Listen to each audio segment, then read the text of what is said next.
Game.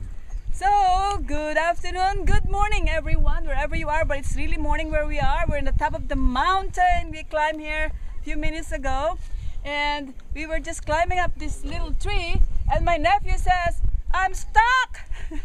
It's Jet at the taleofjuliet.com and Drew Miller's Academy. And I said, wow, that's a teaching moment. Na-stuck daw siya. What did you say? Ano sabi mo kanina? I'm stuck. Hindi niya alam bumaba.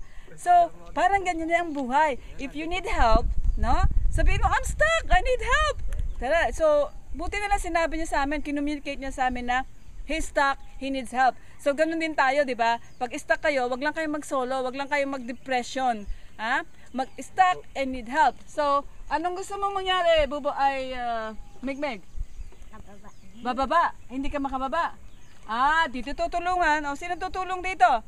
So, yon. Nagsabi siya na stuck daw siya dito sa tree. O nga, pag lumusok siya, baka mabalian pa yan. Umakyat. So, ganun ang gagawin natin, ha? Hingi kayo ng tulong. Tingnan nga kung paano ka dito sa kay Tita Jet. Paano ba to? Paano ba to? Dandahan, ha? Titutulungan.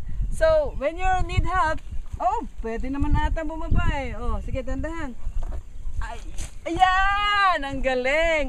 When you're stuck, ask for help. Ang galing ni Megmeg, buti na lang. So, I love you all. Stay tuned. Thank you so much for